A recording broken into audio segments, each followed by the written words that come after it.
Salut, je suis Emmanuel Lapo et c'est un plaisir pour moi de vous retrouver dans cette nouvelle vidéo de Tips pour les top managers. Et aujourd'hui, nous allons voir ensemble comment on fait pour passer à la dimension dirigeante. C'est quoi la dimension dirigeante? C'est une dimension qui fait que vous avez la facilité à devenir directeur général, vous avez la facilité à pouvoir porter les enjeux de direction générale. La dernière fois, j'ai échangé avec une personne qui, me semble-t-il, est déjà DG, mais il reste directeur commercial. Et il me pose la question de savoir, mais Herman, qu'est-ce qui peut-être nous manque? Et j'ai dit, mais tiens, il est possible, quand je te vois réagir souvent, il est possible que souvent, tu sois choqué, blessé, tu sois complètement heurté par, désarçonné par les choses que tes dirigeants te demandent en général de le faire. Et il me dit, oui, c'est vrai, effectivement, il demande ces choses, on ne comprend pas quel sens il veut donner donc, du coup, aux choses. Et c'est ça le défi. Le défi majeur pour la plupart des gens qui ont la capacité de devenir de très grands dirigeants, c'est qu'en fait, ils ne sont pas encore à la dimension dirigeante. La dimension dirigeante, c'est qu'ils doivent penser et agir comme un directeur général. Ils doivent se poser la question de savoir qu'est-ce qu'un directeur général est appelé à gérer souvent et très souvent comme situation et comment est-ce qu'il aborde ces situations. Pour ceux que nous accompagnons, ceux que j'ai l'habitude d'accompagner en tant que coach de dirigeant, parfois, effectivement, les premières saisons, les premières semaines, les premiers mois, quand on est dirigeant, on n'accepte pas. On n'accepte pas que c'est comme ça que les choses se passent.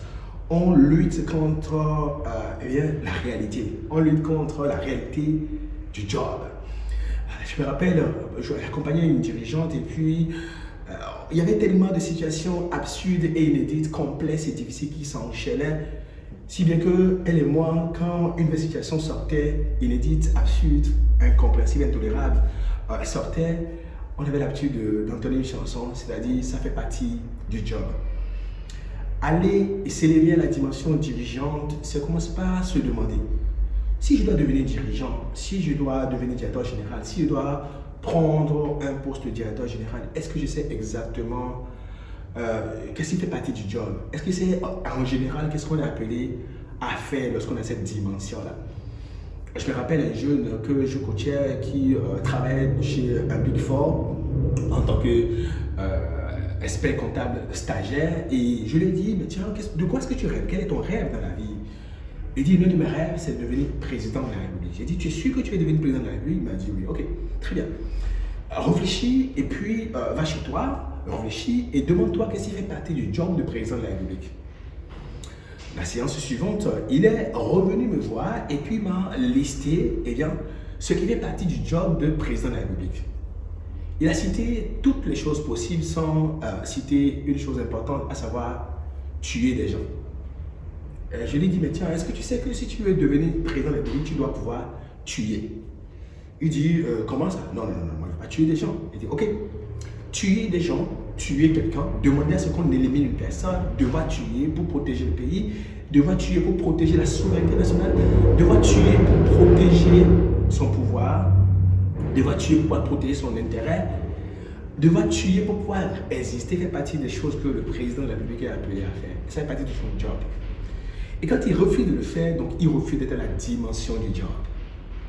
Imaginez l'instant les choses que votre directeur général vous demande souvent de faire, que votre président du conseil d'administration vous demande souvent de faire. Imaginez les choses que le gouvernement vous exige de faire. Imaginez des choses incompréhensibles, intolérables et absurdes qu'on vous demande souvent de faire.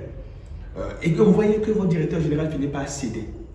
Si vous n'êtes pas encore directeur général, que vous aspirez à être directeur général. Si vous êtes directeur général et que vous n'êtes pas encore à l'aise avec ces choses-là, comprenez des choses très importantes, ces choses-là font partie du job. Au début, vous êtes peut-être naïf, vous ne savez pas comment ça se passe. Mais il y a une sorte de récurrence. Vous êtes choqué. Et puis, bon, vous vous dites, mais tiens, mais comment ils peuvent faire des choses comme ça? Arrêtez de lutter contre ce qui fait partie du job. Maturez. Prenez la conscience de ce que c'est ainsi que les choses se passent. Commencez par comprendre pourquoi est-ce que les choses se passent ainsi. Commencez par décortiquer la situation et voir est-ce que peut-être il y a une façon assez efficace de pouvoir appréhender les choses, de pouvoir adresser les sujets. Et s'il n'y a pas une façon efficace, comprenez qu'il y a des façons de faire, il y a des façons d'approcher ces sujets-là, de les adresser, auxquels vous devez vous habituer désormais. Et progressivement, vous aussi, vous allez commencer par agir à la dimension dirigeante. Et peut-être que les gens qui ne vous connaissaient pas, ou qui vous connaissaient peut-être du moins, j'allais dire, vont dire, mais tiens, tu as changé. Vous n'êtes pas changé, vous êtes passé à la dimension dirigeante. Et commencez pas à dire, vous imaginez quelles sont ces façons inédites d'aborder des sujets que que les gens ont peur d'utiliser des approches nouvelles, des idées nouvelles, des méthodes nouvelles, des façons différentes, des procédés différents pour pouvoir adresser les sujets des dirigeants et que les gens n'imaginent pas.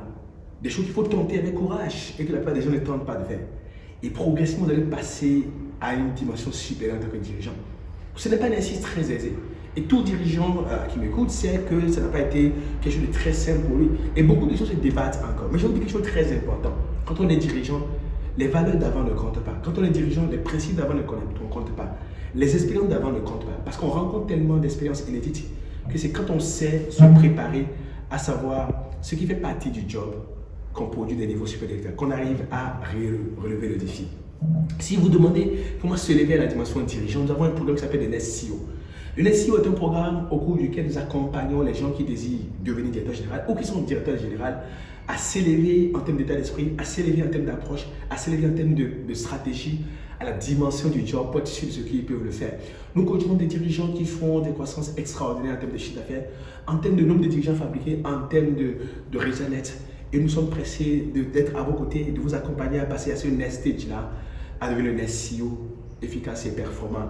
Écrivez-nous tout de suite en cliquant sur le lien disponible en bas et nous serons très heureux de vous apporter le meilleur. Sinon, visitez notre site www.hcexecutive.net, je vais y arriver, pour savoir exactement comment est-ce que nous allons vous faire pour vous aider à passer à la dimension dirigeante. Je suis Emmanuel Kakpo et j'étais très heureux d'avoir été avec vous au cours de cette vidéo. On se retrouve très vite pour une nouvelle vidéo TIS pour les top managers. Ciao!